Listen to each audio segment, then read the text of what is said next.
Now, of course, people ask me all the time. They say to me, what is the secret to success? But before I start, I just wanted to say these are my rules, and I think that they can apply to anyone, but that is for you to decide, because not everyone is the same. There's some people that just like to kick back and coast through life, and others want to be very intense and want to be number one and want to be successful. And that's like me. I always wanted to be very intense. I always wanted to be number one. I took it very seriously in my career.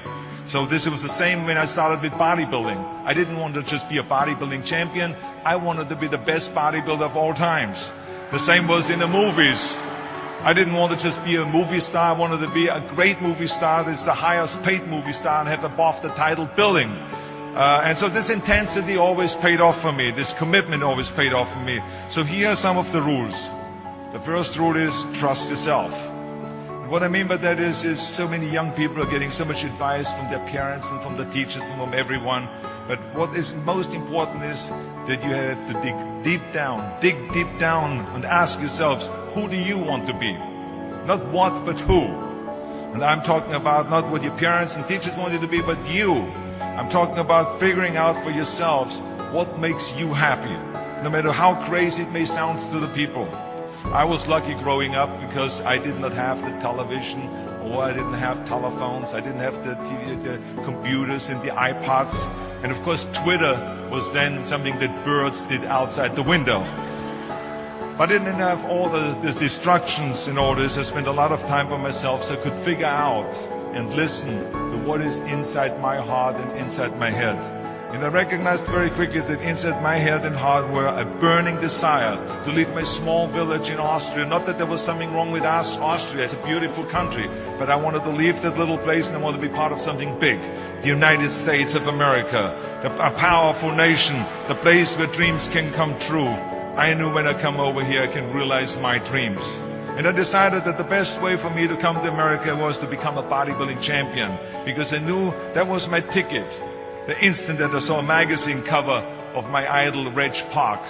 He was Mr. Universe, he was starring in Hercules movies, he looked strong and powerful, he was so confident. So when I found out he got that way, I became obsessed, and I went home and I said to my family, I want to be a bodybuilding champion. Now you can imagine how that went over in my home in Austria. My parents, they couldn't believe it. They would have been just happy if I would have become a police officer like my father, or married someone like Heidi, who had a bunch of kids and ran around like the Van Trapp family in Sound of Music. That's what my family had in mind for me, but something else burned inside me. Something burned inside me. I wanted to be different. I was determined to be unique. I was driven to think big and to dream big. Everyone else thought that I was crazy. My friend said, if you want to be a champion in a sport, why don't you go and become a bicycle champion or a skiing champion or soccer champion? Those are the Austrian sports. But I didn't care. I wanted to be a bodybuilding champion and use that to come to America and use that to go into the movies and make millions of dollars. So, of course, for extra motivation, I read books on strongman and on bodybuilding and looked at magazines. And one of the things I did was I decorated my bedroom window, my bedroom wall. Right next to my bed, there was this big wall that I decorated all with pictures. I hung up pictures of strongmen and bodybuilders and wrestlers and boxers and so on. And I was so excited about this great decoration that I took my mother to the bedroom and I showed her. And she shook her head. She was absolutely in shock. And tears started running down her eyes. And she called the doctor. She called our house doctor. And she brought him in and she explained to him, there's something wrong here. She said, she looked at the wall with the doctor and she says, where did I go wrong? I mean, all of Arnold's friends have pictures on the wall of girls. And Arnold has all these men, but it's not just men, they're half naked. And they're oiled up with baby oil. I mean, what is going on here? Where did I go wrong? So you can imagine the doctor shook his head and he said, there's nothing wrong. At this age, you have idols and you go and have those. This is just quite normal. So this is rule number one. I wanted to become a champion. I was on a mission. So rule number one is, of course, trust yourself no matter how and what anyone else thinks. And of course, rule number two is break the rules. We have so many rules in life about everything. I say break the rules, not the law, but break the rules. My wife has a t-shirt My wife has a t-shirt that says, well-behaved women rarely make history. Well, you know, I don't want to burst her bubble, but the same is true with men. It is impossible to be a maverick or a true original if you're too well-behaved and don't want to break the rules. You have to think outside the box. That's what I believe. After all, what is the point of being on this earth if all you want to do is be liked by everyone and avoid trouble? The only way that I ever got any place was by breaking some of the rules. After all, I remember that after I was finished with my bodybuilding career, I wanted to get into acting and I wanted to be a star in films. You can imagine what the agents said when I went to meet all those agents. Everyone had the same line that it can't be done. The rules are different here. It says, look at your body. You have this huge, monstrous body, overly developed, that doesn't fit into the movies. You don't understand. This was 20 years ago, the Hercules movies.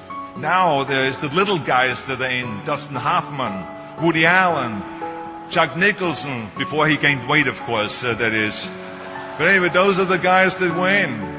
And the agent also complained about my accent. He says, no one ever became a star with an accent like that, especially not with a German accent. And yes, I can imagine with your name, Arnold Schwarzenegger, or whatever the name is, on a billboard. Yeah, that's going to draw a lot of tickets and sell a lot of tickets. Yeah, right. So this is the kind of negative attitude they had, but I didn't listen to those rules. Even though they were very nice and they said, look, we can get you some bit parts. We can get you to be, playing a wrestler or a bouncer. Oh, maybe with your German accent we can get you to be a Nazi officer in Hogan's Heroes or something like that. But, I didn't listen to orders. These were their rules, not my rules. I was convinced I could do it, that if I worked as hard as I did in bodybuilding, 5 hours a day, and I started getting to work, I started taking acting classes, took English classes, took speech classes, dialogue classes, accent removal classes I even took. I remember running around, a fine wine grows on a vine. See, because Germans had difficulties with the F and the W and the V. So fine wine grows on a vine. I know what some of you now say is, I hope that Arnold got his money back.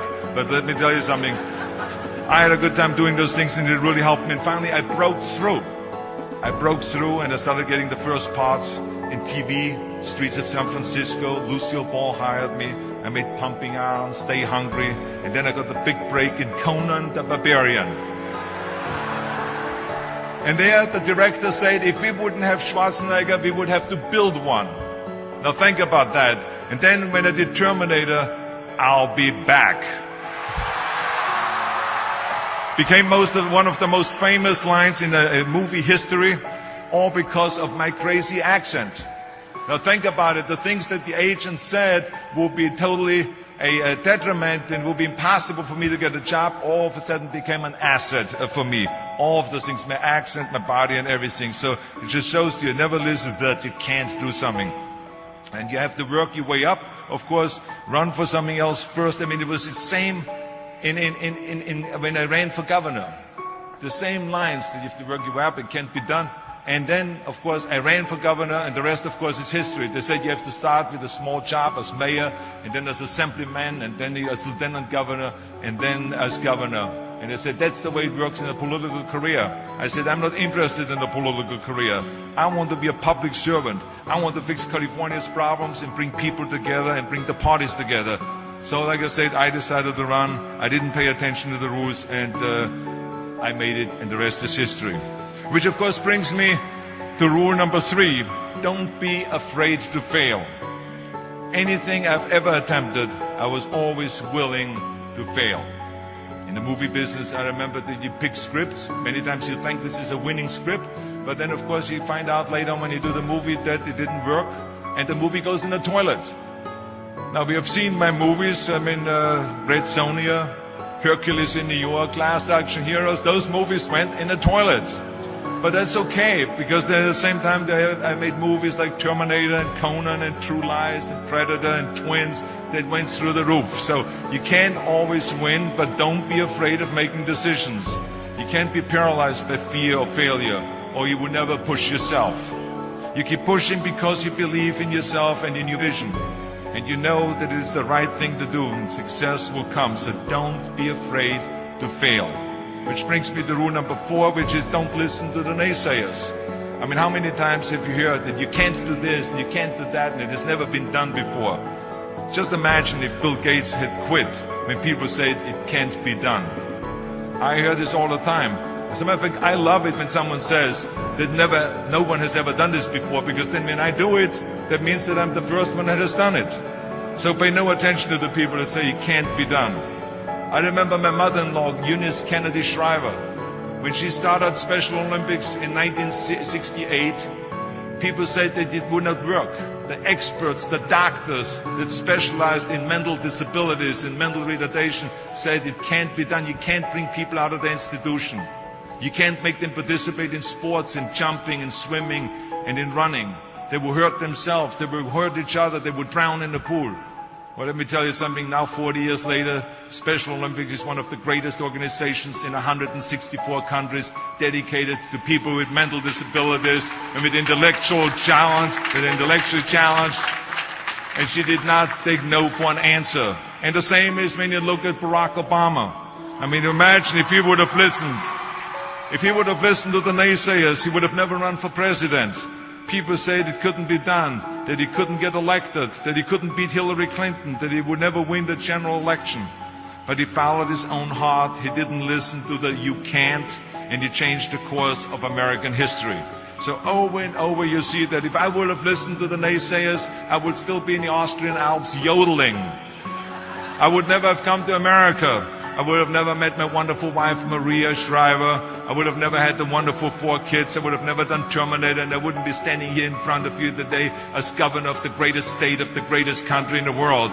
So I never listened that you can't. I always listened to myself and said, yes, you can. And that brings me to rule number 5, which is the most important rule of all. Work your butt off. You never want to fail because you didn't work hard enough. I never wanted to lose a competition or lose an election because I didn't work hard enough. I always believed leaving no stone unturned. Muhammad Ali, one of my great heroes, had a great line in the 70s when he was asked, how many sit-ups do you do? He said, I don't count my sit-ups. I only start counting when it starts hurting. When I feel pain, that's when I start counting, because that's when it really counts. That's what makes you a champion. And that's the way it is with everything. No pain, no gain. So many of those lessons that I apply in life, I've learned from sports, let me tell you, and especially that one. And let me tell you, it is important to have fun in life, of course, but when you're out there partying, horsing around, someone out there at the same time is working hard. Someone is getting smarter and someone is winning. Just remember that. Now, if you want to coast through life, don't pay any attention to any of those rules. But if you want to win, there's absolutely no way around hard work. None of my rules, by the way, of success will work unless you do. I've always figured out that there's 24 hours a day. You sleep 6 hours, and you have 18 hours left. Now, I know there's some of you out there now and says, well, wait a minute, I sleep 8 hours or 9 hours. Well, then just sleep faster, I would recommend. Because you only need to sleep 6 hours, then you have 18 hours left, and there's a lot of things you can accomplish. As a matter of fact, Ted Turner used to say always, early to bed, early to rise, work like hell, and advertise. And of course, all you know, you know already those things, because otherwise you wouldn't be sitting here today. Just remember, you can't climb the ladder of success with your hands in a pocket. And that takes me to rule number 6, which is a very important rule. It's about giving back. Whatever path that you take in your lives, you must always find time to give something back. Something back to your community, give something back to your state or to your country. And my father-in-law, Sergeant Shriver, who is a great American, truly great American, who started the Peace Corps, the Job Corps, legal aid to the poor. He said at Yale University to the students at a commencement speech, tear down that mirror. Tear down that mirror that makes you always look at yourself. And you will be able to look beyond that mirror, and you will see the millions of people that need your help. And let me tell you something, reaching out and helping people will bring you more satisfaction than anything else you've ever done. As a matter of fact, today, after having worked for Special Olympics and having started after-school programs, have promoted fitness, and now with my job as governor, I can tell you, playing a game of chess with an 8-year-old kid in an inner-city school is far more exciting for me than walking down another red carpet of a movie premiere. So let me tell you, as you prepare to go off into the world, remember those 6 rules. Trust yourself, break some rules, don't be afraid to fail, ignore the naysayers, work like hell, and give something back.